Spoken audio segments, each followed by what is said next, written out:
नमस्कार, मैं ब्रजेश तिवारी। आज हमारे साथ है मध्य प्रदेश के स्वास्थ्य मंत्री डॉक्टर प्रभुराम चौधरी जी, जो हाल ही में कोरोना से जंग जीत कर आए हैं। आज हमारे साथ उपस्थित हैं। आइए हम करते हैं मुलाकात। डॉक्टर प्रभुराम चौधरी जी, नमस्कार। आपका के न्यूज इंडिया में स्वागत है। जी धन्यवाद। सर, हाल ही में आप कोरोना से जंग जीत कर आए हैं। जब आपको ये मालूम चला कि कोरोना की आपकी जो रिपोर्ट है वो पॉजिटिव आई है, उस समय आपकी क्या प्रतिक्रिया थी और आपने अपने आप को कैसे संभाला? मैं दिन में क्षेत्र में था, मुझे थोड़ी गले में खराश हुई। घर पहुंचा तो टेम्परेचर 99 था, तो रात में ही मैंने टेस्ट कराया तो टेस्ट में पॉजिटिव आया। मैं हॉस्पिटल में एडमिट हो गया। 2 दिन तो स्थिति ठीक रही, उसके बाद स्थिति मेरी बिगड़ गई। ऑक्सीजन के सपोर्ट पर मैं 15 दिन तक रहा। सभी डॉक्टर्स के सहयोग से, शुभचिंतकों के आशीर्वाद से, ईश्वर की कृपा से मैं स्वस्थ होकर आ गया हूँ। और आज मैं उन सबको धन्यवाद देना चाहता हूँ, उन सारे शुभचिंतकों को, डॉक्टर्स को और हमारे वरिष्ठ नेताओं को, जिन लोगों ने मेरे स्वास्थ्य के लिए पल पल पर खबर ली। उन सबको मैं धन्यवाद देता हूँ। सर, मध्य प्रदेश में कोरोना बहुत तेज़ी से बढ़ रहा है। हमारे मध्य प्रदेश शासन द्वारा और स्वास्थ्य विभाग अमले द्वारा कौन कौन सी चुनौतियां हैं जिनका सामना करना पड़ रहा है, और उन तैयारियों के साथ हम कितने सग्र हैं और मध्य प्रदेश से कितनी जल्दी कोरोना मुक्त करने का जो प्रयास है स्वास्थ्य विभाग का चल रहा है, उसके बारे में कुछ बताना चाहेंगे? कोरोना के जो केस हैं सिर्फ मध्य प्रदेश की बात नहीं है, देश की बात नहीं है। पूरी दुनिया में इस महामारी से आम नागरिक संक्रमित हो रहे हैं। जहाँ तक मध्य प्रदेश का सवाल है, मध्य प्रदेश में भी केस बढ़ रहे हैं। हमारे लिए भी चिंता का विषय है, लेकिन मध्य प्रदेश सरकार पूरी ताकत और मुस्तैदी के साथ में कोरोना से लड़ाई लड़ रही है। हमारे मुख्यमंत्री आदरणीय शिवराज सिंह जी चौहान और हमारी पूरी टीम प्रतिदिन कोरोना की समीक्षा करती है। और जहां शुरुआती दौर में इस प्रदेश में एक दिन में 65 टेस्ट कर पाते थे, आज हमारी कैपेसिटी 30,000 से अधिक टेस्ट करने की है और डेली 20-25 हज़ार तक हम टेस्ट कर पा रहे हैं। उस समय हमारे पास बेड की शॉर्टेज भी थी। हम लोगों ने पूरे प्रदेश में कोविड केयर सेंटर खोले हैं, DCH खोले हैं, और जो हमारे ICU के बेड्स भी हम लोगों ने बढ़ाए हैं, जिससे पर्याप्त ऑक्सीजन युक्त बेड रहें। ICU हर जिलों में हम लोगों ने बढ़ाए हैं। आज की तारीख में मध्य प्रदेश में लगभग 1,10,000 केस पॉजिटिव आए हैं। उनमें से लगभग 80,000 लोग स्वस्थ होकर अपने घर जा चुके हैं। बाकी जो पॉजिटिव केस हैं हॉस्पिटल में, और बहुत सारे लोग होम क्वारंटाइन में हैं। सरकार पूरी व्यवस्था निःशुल्क इलाज कर रही है, बेड्स भी बढ़ा रहे हैं, ऑक्सीजन की पर्याप्त व्यवस्था कर रहे हैं। जो मेडिसिन की आवश्यकताएं हैं उन सबको उपलब्ध करा रहे हैं, और पूरी मुस्तैदी के साथ में कोरोना से लड़ाई लड़ रहे हैं। आम नागरिकों से अपील है कि सब लोग सोशल डिस्टेंसिंग का पालन करें, मास्क लगाकर रखें, जब हाथ नाक मुंह कान से अगर लगाएं तो इसके पहले अपने हाथ को सैनिटाइज करें। सावधानी ही सबसे बड़ी सुरक्षा है। Prevention is the better than cure.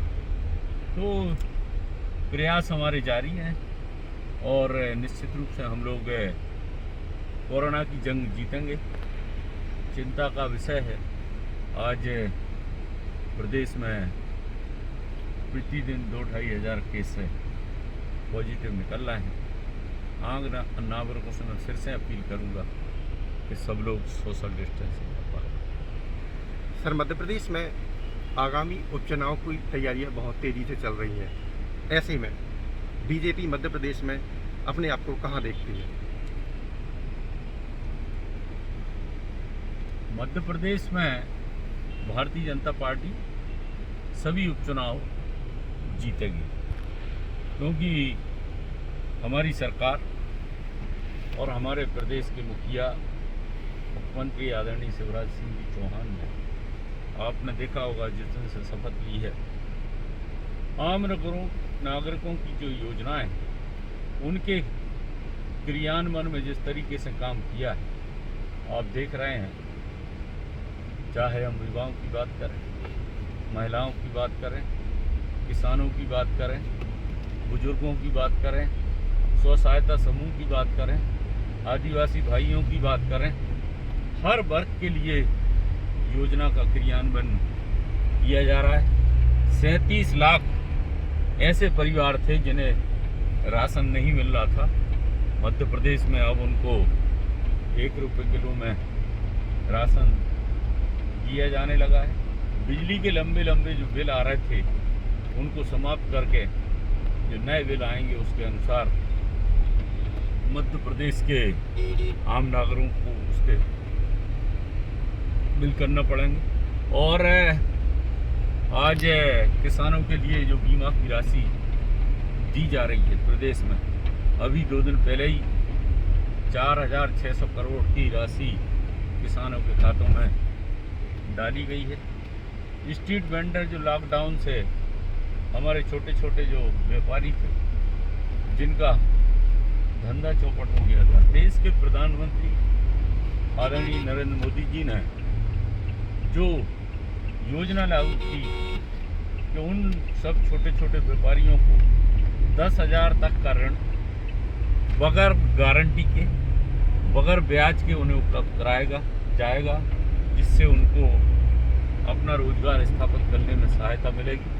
Madhya Pradesh देश में नंबर 1 पर आया और ये शहरी एरिया में लागू थी, लेकिन मध्य प्रदेश सरकार ने इसको ग्रामीण अंचल के भी जो कस्बे हैं, हाट बाजार हैं, वहाँ पर भी इस योजना का क्रियान्वयन किया गया है।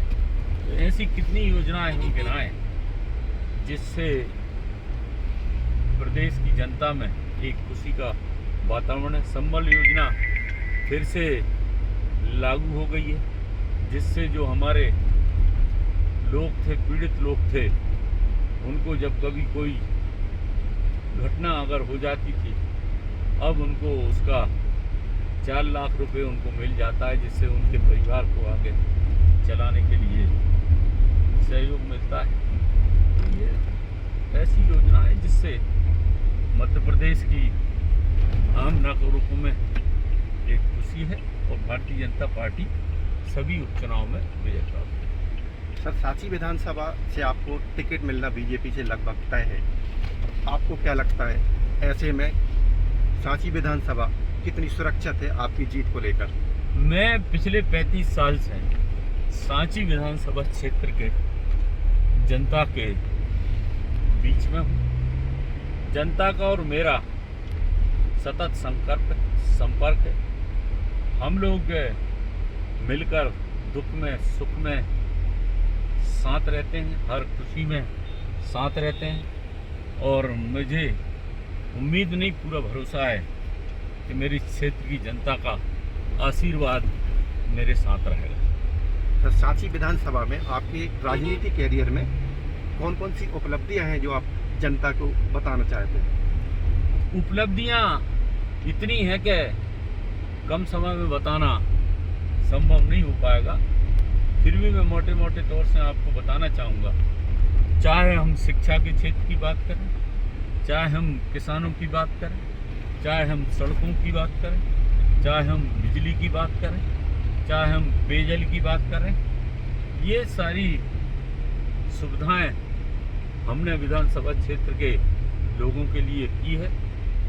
उदाहरण के तौर पे रायसेन का गर्ल्स कॉलेज, गैरतगंज का डिग्री कॉलेज, रायसेन का पॉलिटेक्निक कॉलेज, रायसेन का सेंट्रल स्कूल, रायसेन के गर्ल्स स्कूल में विस्तार, स्कूलों में बिल्डिंगों का निर्माण, सांची में उत्कृष्ट स्कूल की स्थापना, ऐसे स्कूलों में फर्नीचर की उपलब्धता, स्कूलों के बाउंड्री वॉल का निर्माण, अतिरिक्त कक्षों का निर्माण, जिससे शिक्षा के क्षेत्र में हम काफ़ी आगे विधानसभा क्षेत्र के नागरिकों के लिए सुविधाएं उपलब्ध। अभी भी मुख्यमंत्री जी 15 तारीख को रायसेन में आए थे।